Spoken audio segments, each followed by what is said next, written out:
오늘 이 자리에 참석한 모든 분과 또 영상을 통해서 참석하시는 모든 분들을 환영하고 감사를 드립니다. 아멘. 오늘은 십계명 제 9째 계명입니다. 지난번에 이어서 오늘 또 출애굽기 10장 16절에 근거해서 말씀을 드리겠습니다. 내 이웃을 대하여 거짓 증거하지 말지니라. 이게 출애굽기 10장 16절에 있는 말씀입니다. 내 이웃에 대하여 뭐 하지 말라고요? 거짓 증거하지 말지니라. 이 거짓 증거라고 하는 그 말은 법적 용어입니다. 그냥 거짓말하지 말지니라 이거하고 거짓 증거하지 말지니라, 이 증인으로서 증거하는 것을 이야기할 때 쓰는 용어입니다. 물론 우리가 거짓말도 하면 안 되겠지만 특별히 거짓 증거에 대해서 성경은 또 십계명은 이렇게 강조하고 있습니다. 오늘은 특별히 서론적으로 언어에 대한 이 말에 대해서 생각해 보면 인간에게 가장 중요한 것은 먼저 생각, 마음이고 그 다음으로 중요하다고 생각되는 것이 말이라고 생각이 됩니다. 하나님께서 우리 인간을 창조하실 때 우리의 생각, 마음, 이 머리 위에 있는 이 작동하는 게 상당히 중요하고 가장 중요하고, 그 다음에 우리의 머리에 붙어 있는 눈, 코, 입, 귀가 있는데 이 말에 대해서 강조하는 말씀이 십계명에 있습니다. 인간의 언어가 그렇게 중요하기 때문에 십계명의 5분의 1이 혀의 사용에 대해서 말하고 있습니다.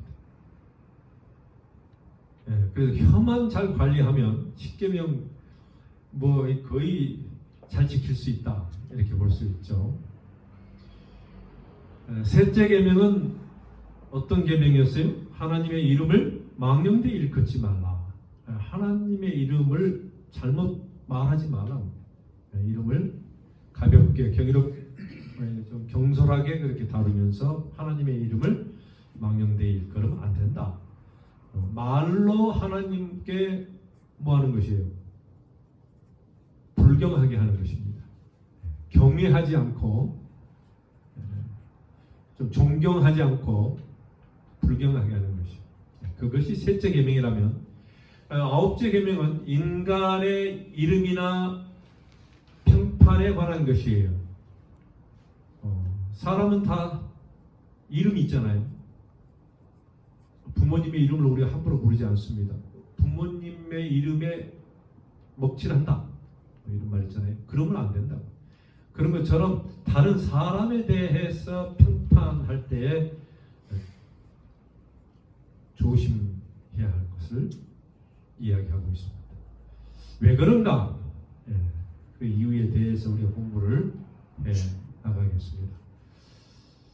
자, 이 품성과 평판의 다른 점이 뭔지 우리 하다 보면 공부하다 보면은 이 단어를 좀 이렇게 데피니션하고 정의할 때가 많이 있어요. 품성, 그럼 뭐가 품성이에요? 장모님, 품성. 마음에 품고 있는 성품. 네. 성품. 마음에 품고 있는 정신. 네, 품성. 이게 나에 관한 것이에요. 나의 뭐예요? 자신이에요. 품성은 우리 자신입니다. 내 속의 성격. 네, 내가 가지고 있는 것이 내 존재예요. 품성. 우리가 하나님께서 너의 품성을 잘 관리하라. 품성이 주님을 닮도록 하라. 이런데 품성에 대한 이야기는 우리 자신에 관한 이야기입니다. 그러면 평판은 뭐예요? 상대가 나를 비판하거나 평가하는. 그게 내가 아닌 다른 자. 네. 네, 맞아요. 평판은 다른 사람이 우리를 생각하는 것입니다. 내가 다른 사람을 생각하든 어쨌든 뭔가 다른 사람이 우리를 생각하는 평판, 내가 다른 사람을 판단하는 거, 뭐 이걸 다 평판이라고 볼 수 있죠. 자, 이렇게 두 가지로 봤을 때 이 두 가지가 다 중요한데, 이 명예는 가치 있는 소유다.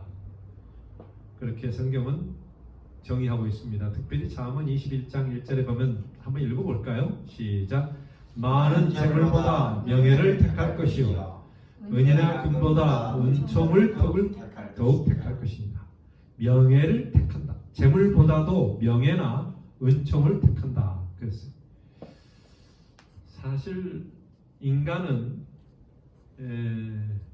이 보이는 어떤 물질보다는 보이지 아니하는 그 사람의 명예, 그 사람의 자존, 그 내적인 면들이 더 중요한 것입니다. 다른 사람의 명예를 도적질하는 것, 다른 사람의 평판을 무너뜨리는 것은 가장 나쁜 형태의 죄이다. 그래서 누구나 많은 사람들은 다 비슷한 것 같아요. 누구나가 다 부모는 자식에게 어떤 평판을 받고 싶어 할까요? 존경받고 싶어 하죠. 부모가 사랑받고 싶고 또 존경받고 싶고 또 인정받고 싶고 그게 부모의 마음일 것 같아요. 자식들이 부모를 존경하고 그러면 얼마나 마음이 기쁘겠어요. 또 마찬가지로 자식들도 부모의 존경과 사랑을 받고 싶은 것입니다. 인간은 사랑하는 사람으로부터 평판을 받고 싶어 하는 게 맞아요. 나의 아는 사람, 지인들, 또 사랑하는 모든 사람들이 나를 인정해주고 나를 고마워하고 사랑해주고 이렇게 존귀하게 생각하면 그때에 제일 보람을 느끼고 기쁨을 느끼는 것입니다. 장로님 그러잖아요. 네. 예, 교회에서 우리 장로님을 존경하고 사람들이 참 칭송하고 감사하고 그럼 얼마나 기분이 좋겠어요. 힘이 나죠. 예, 그런 거예요. 가족들도 옆에서 다 좋아하고 그러면 좋은 것입니다. 인간은 이 평판, 명예 이것을 도둑질하면 안 된다 그랬어요. 근데 그냥 예를 들어서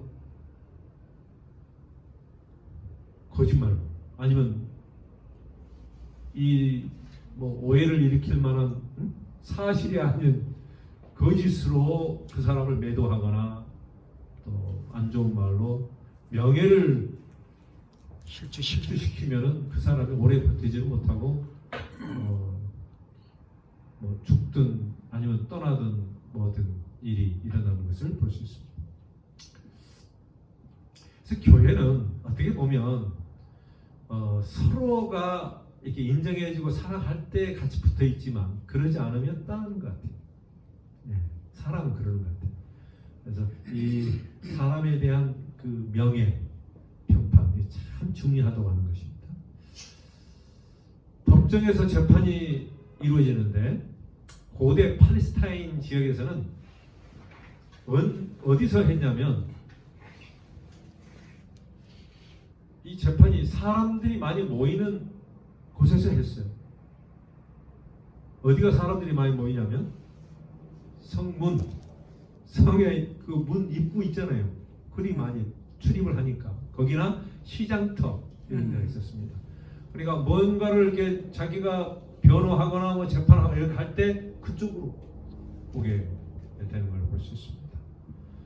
옛날에는 다 그랬어요. 뭐 요즘은 물론 법정에 가서 하긴 하지만 옛날에는 그런 곳이 없었으니까 사람들 앞에서 뭔가 변호하거나 내 주장하거나 이렇게 할 때 그런 일이 있었습니다. 거의 다 그랬습니다. 재판에는 뭐가 필요했냐면 증거물이 필요했고 증인의 말이 사용되었습니다. 가장 중요한 것은 증인의 진실성이었습니다. 그래서 성경에서 한 사람 하면 안 되고 두세 명의 증인이 같은 진실을 말해야 되는 것입니다. 근데 이 둘이 짜고 하거나 뭐 서로 해가지고 이게 거짓을 이야기하면 그 사람에게는 되돌릴 수 없는 그런 일이 벌어지게 되는 것이죠. 그래서 사람들은 법정에서 증인으로 나서게 될 때에 이렇게 생각합니다. 나는 진실, 모든 진실, 오직 진실만을 말하겠다. 예. 가끔 어디 국회에서 그 비슷하게 하죠? 국회에서 어떻게 해요? 정인 선수 선서를 합니다. 나는 진실해. 미국에서 하죠. 근데 가끔 그렇게 하다가도 뭐 대통령 나면 어떻게 돼요? 그 사람 큰 문제를 하는 것이죠.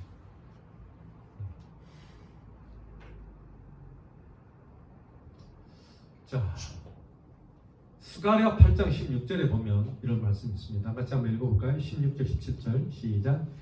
너희가 행할 일은 이러하니라. 너희는 이웃과 더불어 진리를 말하라. 너희 성문에서 진실하고 화평한 재판을 베풀고 마음에 서로 해하기를 동하지 말며 거짓 맹세를 조하지 말라. 이 모든 일은 내가 미워하는 것이니라. 여호와의 말이니라. 네, 너희 성문에서 그랬죠? 네. 시작이다. 성문에서 재판을 해. 그럴 때는 어떻게 해야 돼요? 진실하고 화평한 재판을 베풀라. 그 다음에 뭐 서로 해하려고 뭐 도모하지 하면 안 됩니다. 미리 뭐 하면 안 돼? 그냥 다 짜가지고 미리 그 공모하면 음모해도 안 돼요. 거짓을 하면 그 큰 죄인 것입니다. 거짓 맹세, 이건 치명적인 것입니다. 하나님께서 이 모든 것을 미워한다.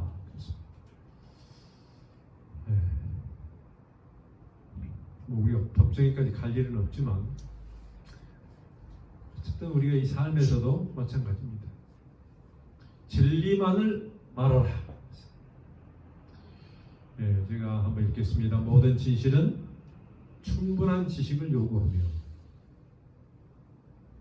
진실 없이는 충성되고 참된 증인이 되는 것이 불가능하다. 진실이 없이는 충성되고 참된 증인이 되는 것이 뭐라고? 불가능하다.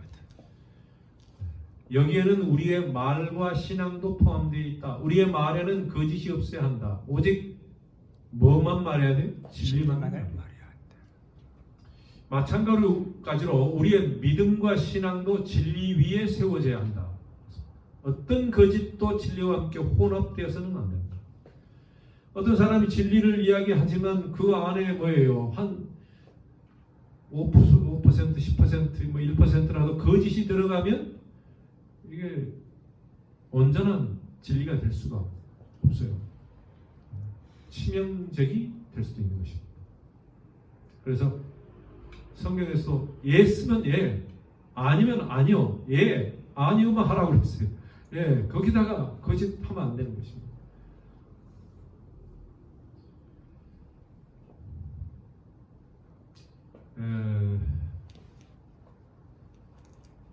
저희가 이 말하는 거짓과 진리에 대한 이야기를 할 때 이것은 우리의 삶에서 물론 표현되긴 하지만 우리가 도덕적이고 윤리적인 차원에서 기본을 두고 이야기하는 것입니다.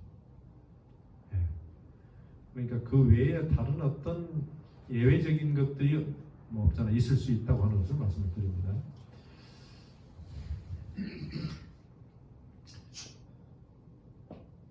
거짓 증거는 정의의 목적을 좌절시키고 이웃의 소명, 명성, 생명까지 도적질하기 때문에 금지되어 있는 범죄이다.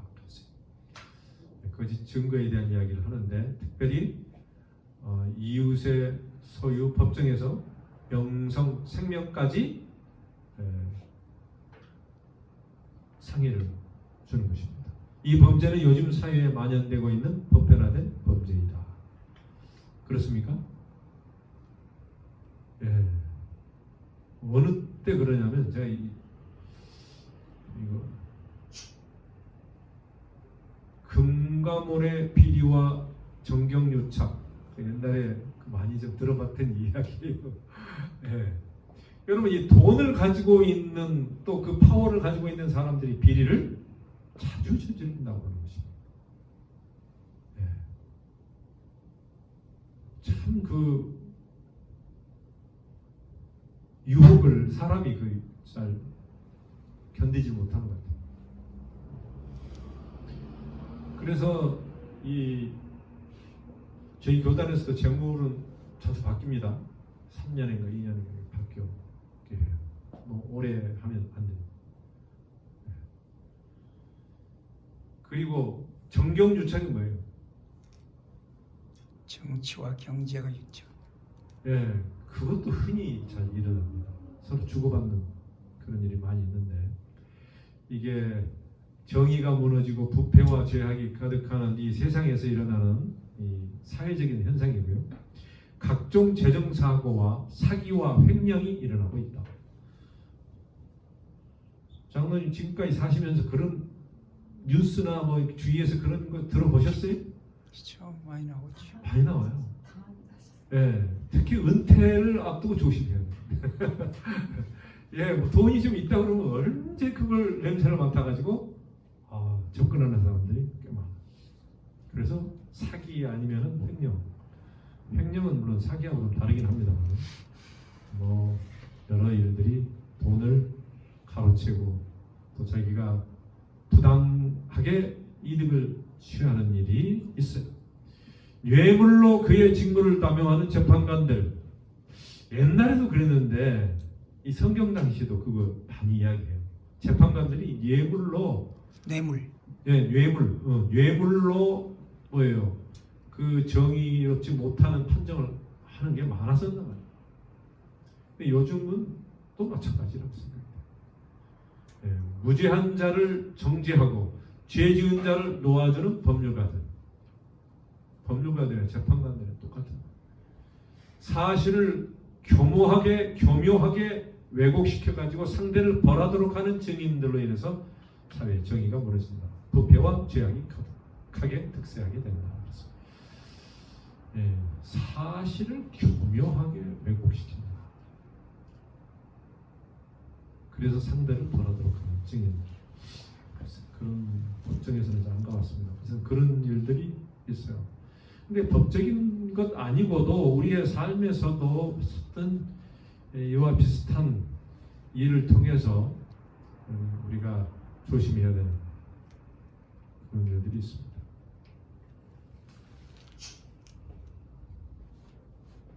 이게 무슨 뜻이에요? 한번 유전무죄, 돈이 있으면 죄 없고, 무전유죄, 돈이 없으면 죄가 있다. 죄가 된다. 그런 말 있어요? 네. 옛날 3050 때 이런 얘기가 많이 있었어요. 예, 그런 말이 있어요.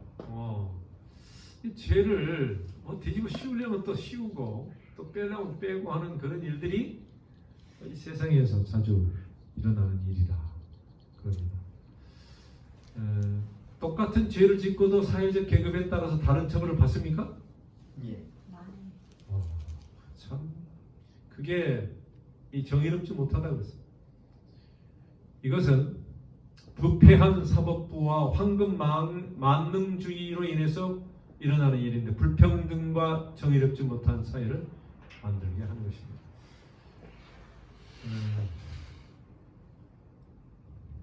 깨끗한 사회, 정의로운 사회일수록 그런 게 적어요.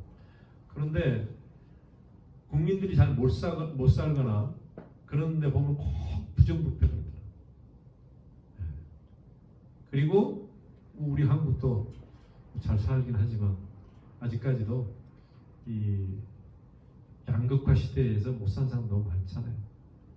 그런 거 보면은 이런 걸 느낄 수 있습니다. 교도소에는 무지한 사람들과 무고히 형을 받고 있는 사람들도 있다. 있어요, 없어요? 분명히 있을 거예요.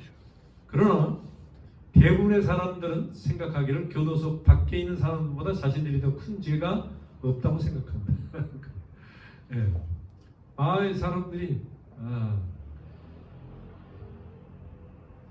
사실 뭐 억울하게 생각하는 사람들이 꽤 많이 있다고 봅니다. 더 더 교도소에 들어와야 될 사람들이 밖에서 앉히는 경우들도 많이 있어요.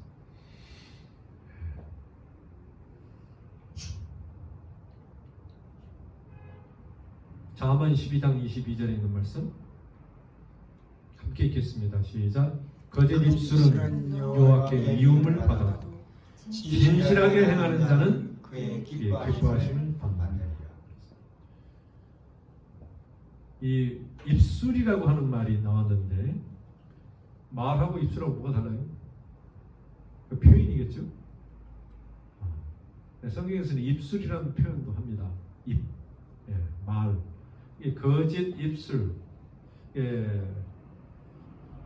그리스 신화 가운데 뭐 이런 말이 있다고 옛날에 좀 들었어요. 이 지옥에 가면 입만 많이 엄청 탄다 뭐. 만약에 진짜 뭐 지옥이 뭐 있진 않지만 그 신화에서 보는 것처럼 만약에 구원받지 못한 사람이 이제 마지막 형벌을 받게 되면 자기 지체 가운데 뭘 가장 뭐라 그럴까 미워한다 그럴까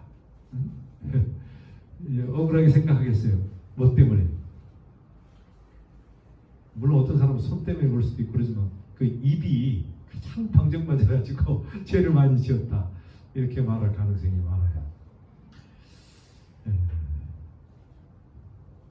참 하나님께서 거짓 입술을 미워하신다. 진실하게 행하는 자는 그의 기뻐하심을 받느니라. 그래서 여기서는 처음에는 입술이라고 하고 그 다음에 행하는 자, 진실하게 행하는 자 그랬습니다. 그래서 사실 말과 행동 이런 말 많이 하잖아요. 이 두 가지가 같이 조화롭게 이루어지게 되어 있어요. 말도 정직하게, 행동도 진실하게 이렇게 하는 것입니다. 거짓하게 하다 보면 행동이 바르지 않죠. 하나님께서 기뻐하신다. 19장 5절에 있는 말씀입니다. 다 같이 읽겠습니다. 시작. 거짓 증인은 벌을 면하지 못할 것이요 거짓말을 하는 자도 피하지 못하리라. 이게 이제 법적인 용어가 많이 쓰긴 했지만 뭐 그게 기준으로 보고 우리가 일반적인 삶에서도 마찬가지예요. 거짓 증인은 벌을 면하지 못할 것이다. 거짓말을 하는 자도 피하지 못합니다. 남을 이게 뭔가 피해를 주는 어떤 그런 증인들, 거짓말하는 것, 이거는 하나님의 벌을 받게 된다. 형벌을 받게 된다. 그랬어.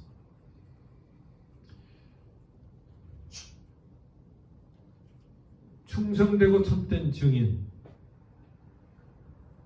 우리에게 주님께서 그런 증인이 되라 말씀하셨습니다. 그리스도인은 뭐 하라고 택함을 받았다 그랬어요? 여호와의 증인이요? 예수님의 증인. 예수님의 증인으로 택함을 받았어요. 그래서 우리는 다 위트네스입니다. 증인입니다. 그렇기 때문에 말로 우리가 상을 받고 칭찬을 받고 말로 또 잘못하면 벌을 받고 형벌을 받게 된다. 그 말인데 우리 그리스도인이 해야 할 일은 말로 진실을 말하고 그리스도의 예수님에 대해서 증거해야 되는 것입니다. 그러니까 말로 다른 걸 하는 게 아니고 예수님의 증인이에요. 증인으로 하는 것입니다. 그 다음에 두 번째는 그들은 모든 진실을 충분한 지식을 가지고 진술해야 한다. 많은 사람이 지식 없이 그저 자기 생각과 또 느끼는 대로 스토리를 만들어 가지고 하는 일이 많이 있나 봐요. 오직 뭐예요? 충분한 지식 그랬어요. 장로님, 충분한 지식이란 말은 무슨 의미가 있어요? 모든 진실을 충분한 지식을 가지고 진술해야 된다. 그러니까 이 말을 하면 저 사람한테 해가 되는지 득이 될 것인지 그런 이 지적인 판단이 안 되면은 안 된다 맞다는 말씀이겠죠. 저는 그렇게 생각이 되네요. 예, 그래서 판단을 해야 된다. 우리 충분한 지식을 가지고 진술해야 된다. 충분한 지식은 어떤 정인을 쓰게 되면 그 사실의 사실 실한 내용을 알고 해야 되기 때문에 네, 정보를 그 내용도 모르고 뭐 추측하거나 안보 사실을 얘기하거나 실제 있는 사실 내용들을 잘 알고 정을 해야 된다는 얘기죠. 예. 그리고 충분한 정보를 가지고 그다음에 그게 옳은 건지 그게 바른 건지를 알아야 돼. 그게 진실인지 아닌지를 좀 판단하고 따져 볼 필요가 있단 말이에요. 모든 걸 다 믿을 필요도 없고 부정할 필요도 없지만은 우리가 사실을 관계를 분명히 알 필요가 있다. 그랬어요. 한양님 자초지종을 전체를 알아야지. 예. 전체 중에 일부분만 드러내서 말하게 되면은 그렇죠. 오해가 될 수 있어요. 큰 오해가 되거든요, 이거는. 예. 그래서 전체를 보고 판단할 수 있는 지식이 있어야죠. 예. 그 사람이 왜 어떤 동기에서 그랬는지도 알아야 되고, 그래서 한 부분 가지고 잘못 증언하면 큰 화를 입게 되죠, 상대방에서는. 그렇죠. 만약에 이런 게 있더라고요. 뭐 부부간에도 그렇지만 이제 서로의 말을 좀 잘 들어봐야 될 필요가 있어. 어떤 진실에 대해서. 이게 한쪽 말만 들으면 안 돼요. 안 돼요. 그럼 오해될 가능성이 많아요. 양쪽 말을 다 들어봐야 되고, 아니면은 또 그 정황과 다른 사람의 것도 들어봐야 되는 것이다. 라고 볼 수 있어요. 지혜로운 사람은 섣불리 말을 하거나 판단하지 않고 좀 시간을 좀 두면서 연구도 물론 하고 좀 뭔가 생각도 하고 또 뭔가 이게 자초지종을 좀 알아보는 것도 필요한 것 같아요. 제가 뭐 전에 어떤 매스컴에서 보니까 어떤 선생님이 결혼을 하는데 저 사람이 유부남인지 아닌지를 모르고 그냥 막 해버리는 사람도 있어. 보니까 조금만 기다리면 아니 친구한테 물어보든 아니면 뭐 이렇게 따지고 해야 되는데 그냥 뭐 어떻게 하다 보니까 그냥 급하게 아니면 그냥 빠져가지고 그냥 해버리는 경우도 있더라고. 보니까 옛날에는 더 요즘보다 정보가 없어가지고 어떻게 하다 보면 그냥 이 동네에서 하다가 저쪽 남쪽 북쪽에 가다가 또 결혼도 하고 막 이런 사람도 있었던 것 같아요. 예, 잘 모르니까. 근데 요즘은 잘하면 그거 다 찾을 수 있거든요. 예, 그 사람 결혼했는지 안 했는지, 그 다음에 그 사람의 어떤 사적인 문제 이런 거 다 정보를 알아야 되는데 그러지 않고 하는 사람도 있더라고요. 근데 제 생각에 이 모든 면에서 참 신중하게 잘 따져볼 필요가 있다. 그런 생각을 합니다. 꼭 뭐 진실 뭐 그걸 떠나서 우리 지혜롭게 우리가 어떤 일을 판단할 때 그렇게 해야 될 필요가 있어요. 여러 가지가 포함됩니다만은 시간에 충분한 진실을 충분한 지식을 가지고 진술해야 한다. 그랬어요. 그들은 말에 거짓이 없어야 한다. 거짓을 하지 마. 그들의 믿음과 신앙이 진리 위에 세워져야 한다. 예, 이 말씀은 충성되고 참된 증인 가운데 그리스도인들은 믿음과 신앙이 어디 위에 세워져야 되냐면 진리 위에 세워져야 된다. 예. 진리는 뭡니까? 하나님 말씀. 진리 위에 세워져야 된다. 사실 모든 것들이 진리 위에 서야지 오래 쓰지요. 예. 오래 쓰면 금방 무너지거든. 그게 다 드러나거든요. 그게 결국은 예. 오래 못 가죠. 그래서 우리의 신앙이 우리의 신앙이 가장 방금 말씀하신 것처럼 모래 위에 세워지면 무너지잖아요. 그 다음에 뭔가 이렇게 좀 단단하게 튼튼하게 잘 세워져 있지 않으면 뭐 무슨 무너질 수가 쉽잖아요. 이 믿음과 신앙이라고 하는 것은 어디에 세워져야 되냐면 진리 위에 세워져야 된다 그러면 물론 이제 성경에는 말씀 위에 세워져라 이런 말씀도 많이 했어요. 말씀 위에. 또 예수님은 또 진리시니까 예수님이 위에 세워져야 된다 그렇게 했는데 여기서는 참 거짓이 아닌 진짜 참 이런 의미가 또 진리가 있습니다만 일반적으로 하나님의 계명과 말씀에 세워진 신앙은 든든하다. 또 믿음 위에 세워져야 되는데 믿음도 진리 위에 세워져야 된다. 우리가 이것을 꼭 기억하시기 바랍니다. 뭐 덧붙일 말씀 있습니까? 네. 근데 요즘은 우리가 옛날에 진리여 참이라고 믿었던 것이 무너져 내리는 걸 보거든요. 참 이거 그 어떤 예를 하나 들어보시면 우리가 전통적으로 우리 아이덴티티를 나타내는 믿음들이 있어요. 근데 거기서 희석돼 가고 오히려 그거는 옛날 것이고 시대에 맞지 않는다고 우리가 부정하게 되고 그러거든요. 예를 들어 좀 더 구체적으로 하면 어떻게 되는 거예요? 예를 들어서 우리 아이덴티티나 뭐 우리가 지금까지 네, 고수했던 것 중에 우리가 제가 처음에 들어왔을 때는 네. 안식일을 지키는데 진짜 철수했어요. 토요일 날 다 마련해놔. 그건 불가고. 금요일 날 그렇죠. 금요일 날 다 해두죠. 그 불과 그렇게 오래전은 아니에요. 제가 1977년에 우리 교회에 들어왔기 때문에 그 얼마 되진 않았는데 그 사이에 요즘 보면 그런 가치관이 무너졌고 편의주의로 흘러가는 걸 목격하게 되죠. 그래서 우리 그 당시에 안식일은 진짜 이거 뭐 예수님 재림하는 것처럼 준비하고 살았거든요. 예. 핍박이 그 당시에는 토요일 날 또 일을 해야 돼서 그렇죠. 그래서 직장에 나가야 되는 그런 상황에서도 잘리면서도 안 나갔어.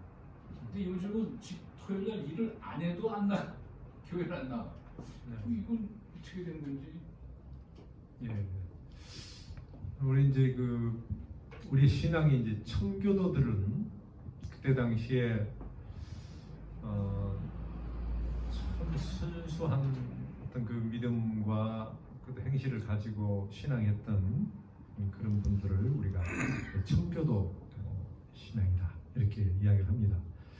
제일인교회에서는 우리가 이제 초기에 믿었던 그 분들 가운데는 안식일 수호에 대해서 엄청 문자적으로나 아니면 어떤 행위 이런 거를 상당히 강조를 많이 한 건 사실이에요. 그리고 그런 것들이 세월이 지나면서 희석됐다 뭐 이렇게 말할 수도 있지만 저희 부모 세대, 제 할아버지 세대들이 가졌던 그 어떤 가치관이나 아니면 그들이 이제 그 믿었던 어떤 믿음의 어떤 그 모습들이 어떻게 보면 참 척들철미하게 강하게 신앙한 건 맞습니다. 근데 이제 그거와 또 이제 다르게 우리가 뭐 안식일뿐만 아니라 뭐 옛날에 먹었던 그 뭐 고춧가루나 뭐 이런 것도 안 먹고 참 그다음 시골 생활도 하고 뭐 이런 것도 있어요. 근데 그분들이 또 나쁜 건 아니고 상당히 열심히 그렇게 주에 오시면서 준비도 하고 또 몸도 건강도 그렇게 하고 뭐 그렇게 했는데 요즘은 또 그렇게 하지 않잖아요. 아이덴티티를 지금 말씀하실 때 그런 것도 포함된 건지 모르겠어요. 예. 그다음에 이제 세월이 지나면서 그때 당시에는 더 철두철미하게 했던 것도 요즘은 좀 안 하는 것도 있고 이제 그래요. 그런데 저는 이 아이덴티티에 그게 우리의 아이덴티티가 되면 안 된다. 저는 그렇게 생각하는 것도 있어요. 이게 뭐냐면 재림교회가 진짜 믿음 위에 굳게 서 있는 게 어떤 행함의 어떤 그런 모습이 우리 아이덴티티가 되면 진정한 우리의 마음과 우리 어떤 사랑의 모습과 봉사와 막 어떤 이런 것보다도 우리 어떤 행위의 어떤 거기에 의해서 너무 강조되다 보니까 한참 지나고 보면 그게 뭐 상당히 경건한 생활처럼 그렇게 보여지긴 하지만은 성경을 자세히 보고 하니까 잘못하면 그게 외식처럼 또 외형적으로 그냥 이렇게 보여지는 것처럼 생긴 그게 또 나타난 게 있어요. 왜냐면 그분들이 그렇게 열심히 지키는 것 같은데 남을 또 미워하고 또 남에게 그렇게 봉사도 않고 예를 들어서 남을 사랑하는 것도 막 너무 이기적이고 막 이렇게 하면 돈이 안 돼요. 그럼 그게 우리 아이덴티티인가 이렇게 생각할 때도 있단 말이에요. 그래서 제 생각에는 더 중심적인 게 중요해요. 네, 그래서 재림교회는 믿음의 그 신앙이 진리라고 했을 때는 꼭 진리가 어떤 행위적으로만 나타나는 것을 말하는 건 아니고 물론 그것도 행위가 따라와야 되지만 그렇게 하다 보니까 재림교회도 이제는 그 믿음으로 말미암는 의에서 조금 더 우리의 중심, 마음 중심, 우리의 어떤 기본적인 어떤 우리의 동기 또 우리의 내적인 어떤 성품 이런 거를 더 강조를 많이 한 건 사실입니다. 그렇다고 해서 뭐 우리가 외형적 하지 말라는 건 아니지만 그래서 그걸 중심을 좀 잘 하면서 우리 아이덴티티를 좀 찾아가야 되지 않겠는가 저는 그렇게 생각해 봅니다. 목사님 말씀에 그 동의를 전적으로 하는 거는요. 예. 그러면은 아이덴티티를 지키고 안 변하면은 그건 옳은가? 왜냐면 미국 그 아이오와주에 가면은 1700년부터 종교적인 신념을 하나도 바꾸지 않고 아직까지 살아오는 사람들 있잖아요. 아미시가. 네, 아미시죠. 그러면 옛날 그대로 똑같이 하는데 거기는 선교도 안 되고 그걸 관광지로 전락했거든요. 예. 그래서 목사님 말씀처럼 그 기본은 변하지 않지만은 예. 행위로 구분받지 않는 일이 돼야 되는데 이게 참 어렵긴 해네요. 그래서 이제 참 그 말로 뭔가를 설명해서 정의한다는 게 참 어려운 게 신앙입니다. 우리가 뭔가를 이렇게 위해서는 이 방향이 선교 중심을 하다 보면은 선교에 사람을 사랑하고 그들을 포용하고 또 그들 문화에 적용하고 뭐 이렇게 다 하다 보면 조금 우리가 부족한 점들이 나타나는 게 있어요.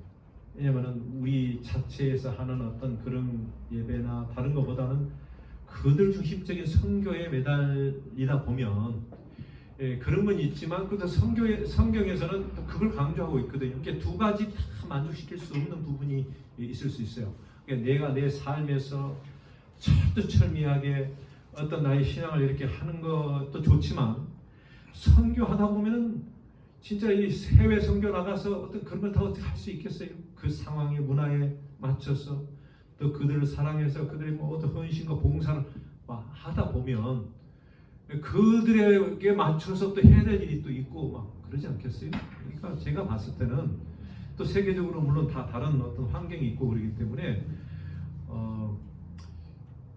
그 우리의 아이덴티티라고 하는 어떤 그런 부분에서 내적으로 충실하기 위해서 자기가 단련하고 품성 단련하고 또 하는 어떤 그런 것과 또 선교적인 차원에서 해야 되는 것이 좀 상충될 때가 있다. 저는 그렇게 봅니다. 문화적인 차이, 또 선교의 어려움 이런 모든 것들을 생각하면서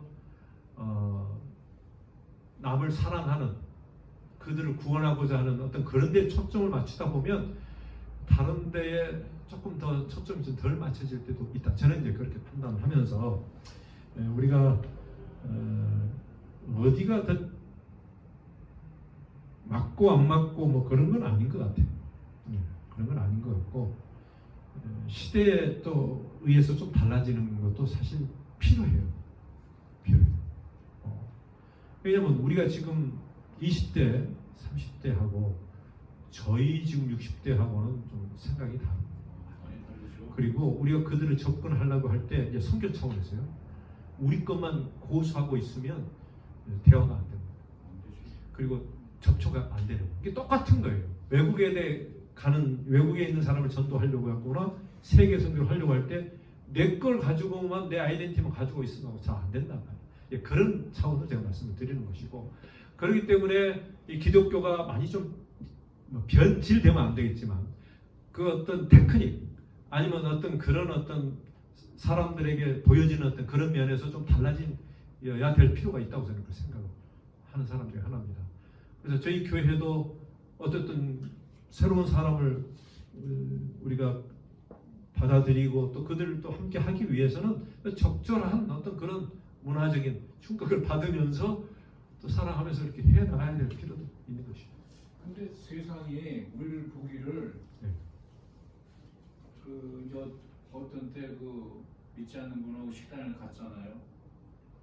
근데 우리가 무심결에 우리가 먹지 않아야 할 걸 주문해서 먹었어. 예. 근데 초대된 그분이 안식일 교인들은 이거 안 먹는 걸로 알고 있었는데 이렇게 지적받는 수가 있었어요. 야, 이건 황당할 뿐만 아니라 할 말이 없어. 예. 그래서 사실 이제 그때 지혜롭게 우리가 바울처럼 그 지혜롭게 이야기할 필요가 있어요. 그러니까 그 사람들의 영혼을 위해서 우리가 나는 고기를 안 먹는다. 왜? 시험에 들까봐 그 사람들이. 먹어도 돼. 사실 그러니까 뭐 오징어도 먹어도 사실 뭐 어떻게 되겠죠. 괜찮아. 그러나 이걸 먹으면서 내 장로인데 내 집사님 이걸 먹으면 어떻게 다른 사람이 어떻게 보겠어요? 시험 들 수가 있다. 지도자인데. 그러니까 그런 걸 위해서 있는 데서는 먹으면 안 돼. 예. 그러니까 뭐 조금 먹고 안 먹고가 우리가 구원에 상관이 있는 건 아니지만 우리가 다른 사람을 전도하고 그들에게 도번을 끼치고 뭐 이렇게 뭔가 시험에 들지 않기 위해서는 자기가 공식이 있을 때는 자제해야 될 필요가 있다. 바울은 그렇게 이야기를 했거든요. 근데 저도 마찬가지라고 생각합니다. 지혜롭게 해야지. 그렇다고 그래서 또 베드로처럼 너무 또 그 할례 뭐 그거에 대해서 막 민감해가지고 막 도망가고 막 그러면 안 되겠지만 우리가 분명하게 자기의 어떤 그 믿음과 진리를 가지고 있으면서도 남에게 시험과 어떤 어려움을 주지 않는 그런 차원에서 잘 대처해야 된다. 그렇게 생각합니다. 다시 본문으로 돌아가죠. 거짓 증거 할 말을 하시나? 예, 여기 근데 이 말씀을 드리기 전에 테니슨이라고 하는 사람이 이런 말을 했어요. 절반쯤의 진리인 거짓말을. 그러니까 진리와 거짓말이 섞여 있는 거예요. 하지만은 가장 사악한 거짓말. 이게 이 진리와 거짓을 섞어버리면 안 돼요. 혼합되지 않기를 바라는 그런 말이 있는데, 자 그러면 하나님께서 싫어 미워하시는 6가지인지 7가지인지 뭐 이런 말이 있어요. 17절에 함께 읽겠습니다. 8절 19절까지 시작. 곧 교만한 눈과 거짓된 혀, 무죄한 자의 피를 흘리는 손과 악한 계교를 하게 하는 마음과 빨리 악으로 달려가는 발과 거짓을 말하는 망령된 정인과 및 형제 사이를 이견하는 자녀라. 뒤에는 뭐 발까지 가다가 그 다음에 신체가 아니고 증인, 이간하는 자 이렇게 돼. 몇 개예요?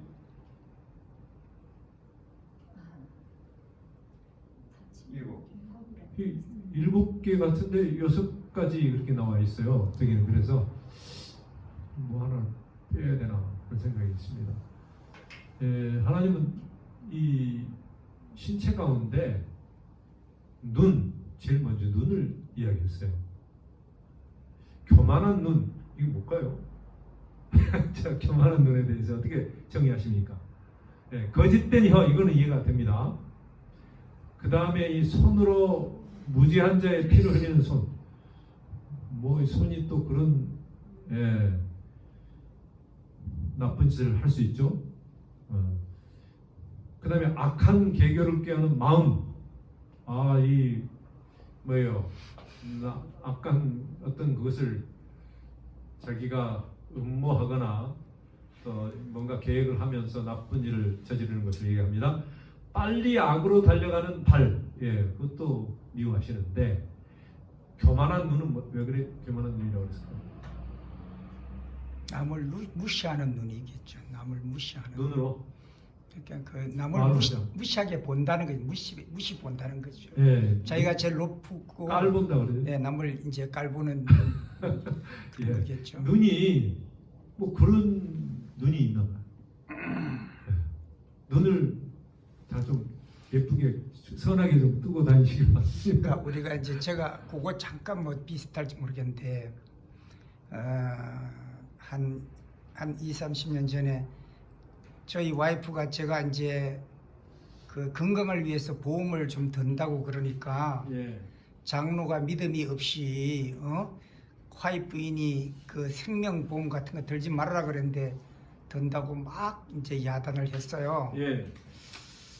그리고 이제 세월이 많이 흘러서 이번에도 제가 이제 입원을 했을 때 그 보험의 덕을 보게 됐고 글쎄요. 와이프는 암에 걸리는데 그 보험이 하나도 안 들려 있으니까 너무 이제 어려움을 당하는 이제 그런 것들이 있었는데 우리가 이제 때때로 그 편협한 교리나 이상적인 걸로 남을 이렇게 볼 때가 있다라는 생각이 들었어요. 자문이죠. 네. 그러니까 장로님 지금 말씀하신 건데 딴 생각했는데 예. 보험을 들고 안 들고에 따라서 어쨌든 큰 이제 이게 보험을 드는 게 믿음이 없다는 거죠. 그 당시에는. 믿음이 없다 그랬다고. 그 생명보험에 하위분이 들지 마라 그랬는데 장로가 돼가지고 그런 믿음도 없이 하나님께 맡기지 왜 보험을 드냐? 그래서 막 이제 있을 수 있어요. 그런 사람 그때 당시 또 그런 부류의 사람들이 많았어요. 그랬어요. 또 예를 들면 뭐 하나님께서 다 얼마 있으면 인도할 텐데 왜 자식들을 학교로 보내냐? 그리고 다 데리고 산에 들어갔고. 그렇습니다. 그러니까 이제 극단적 신앙의 그런 사람들의 눈에는 이제 자식을 학교를 보내는 사람들이 아주 믿음이 없는 사람 같이 보이고 이제 그런 거죠. 그러니까 우리가 이제 각각 이 사랑이라는 눈으로 봐야 되는데 어떤 판단이라는 눈으로 보게 되면은 다 자기의 잣대로 남을 판단하게 돼 있거든요. 근데 하나님이 성경에서 우리를 바라본 죄인을 바라보거나 가늠한 여인을 바라보거나 했을 땐 다 사랑으로 바라본 거지 어떤 그 이 판단의 잣대로 바라본 예는 없거든요. 그러니까 우리가 예수님의 눈을 예수님의 이 입을 혀를 이해를 한다면 우리가 그런 말과 그런 눈으로 보는 그 법을 배워야 될 것 같아요. 그게 이게. 그러면 문제가 없는데 인간의 눈으로 보다 보니까 헛되이 판단하고 또 나쁜 말을 하게 되고 그렇게 되는 것 같아요. 잠언에서 상당히 노골적으로 잠언이 물론 성경 그 토라 어떻게 보면 십계명과 율법을 이제 해석한 것인데 교만한 눈 그것은 어쨌든 자기 잣대로 보지 말고 겸손하게 남을 판단할 때 그렇게 하지 말라. 뭐 이렇게도 예수님의 눈으로 봐야죠. 예수님의 시야로 봐야 되는데 예. 인간이 자기가 어떤 기준을 세워놓고 그 기준에 합당하지 못하면 사람을 무시하게 본다든가 이런 경향이 있을 수 있죠. 맞아요. 자기가 제일 높은 줄 알고 그럴 수 있어요. 그래서 사실 자기 생각이 다 옳은 건 아니거든요. 그렇죠. 그리고 판단할 때 어쨌든 너무 극단적으로 뭔가를 해석하면 안 된다는 생각을 갖게 됩니다. 사실 이게 다 명암이 있고 뭐 이런 게 있기 때문에 우리가 뭐 하나님 예수님과 말씀 외에는 사실 절대적인 게 없다고 하는 것을 우리가 알아야 되거든요. 우리가 저런 때 볼 때 어떤 봄 자체도 예수님이라면 이 사실을 어떻게 보실까? 예수님이라면 이 상황에서 어떻게 말씀하실까? 이걸 더 많이 고민해야 되는데 그냥 자기 생각으로 팍 쏘아버린다거나 내부터 자기 생각으로 본 걸 그대로 말해버린다거나 그럴 때가 참 많죠. 그게 형제들의 마음을 상하게 하거나 좀 그럴 수 있죠, 많이. 예. 그래서 자기 잣대로 자기 기준대로만 판단해서 다른 사람을 판단하거나 또 그렇게 뭐라고 그럴까 정죄하고 정죄하거나 뭐 이렇게 하면 진짜 안 된다고 하는 것입니다. 이게 이번에 배워야 될 것 중에 하나입니다. 마지막에 19절에 거짓을 말하는 망연된 증인, 또 증인 계속 나오죠. 거짓을 말하는 증인을 하면 안 된다고 하는 것입니다. 그 말 가운데는 남의 말을 하면 안 돼요. 그런 어떤 확실한 충분한 지식이 갖고 우리가 그들에게 유익이 되지 않은 이야기하면 안 된다. 형제 자매를 사이를 이간하는 자, 이 사실 비슷한 말인데 이 모든 것이 눈, 혀, 손, 마음, 발 이런 것들이 포함돼서 우리의 말, 이게 증인과 할 때는 말이잖아요.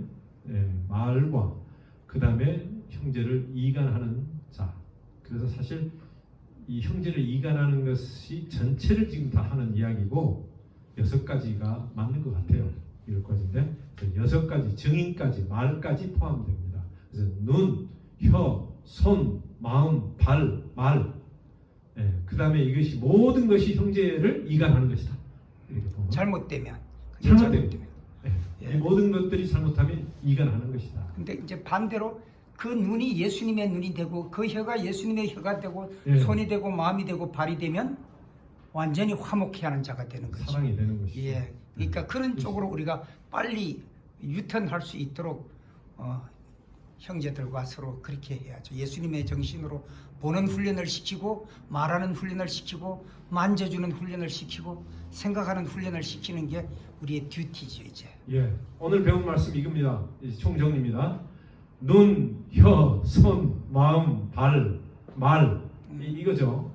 우리 모든 것이 진짜 우리가 잘 하나님이 기뻐하시고 좋아하시고 행복해 하시는 그런 형제들 간의 사이에서 그렇게 해야지 남을 이간하거나 그들에게 공경을 처하게 하는 참 그런 일들을 하지 않도록 하십시다. 여기까지만 하겠습니다. 이건 다음에 이제 하도록 하고 오늘 여기까지만 하면 좋겠죠? 예. 감사합니다.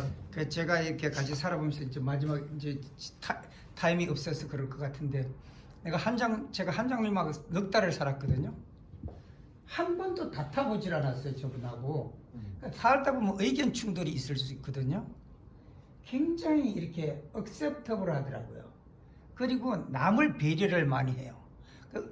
저희 예를 들면은 누님이 제가 좋아한다고 강원도에서 가자미 식혜를 한 병을 사왔어요. 차를 갖다 줬어.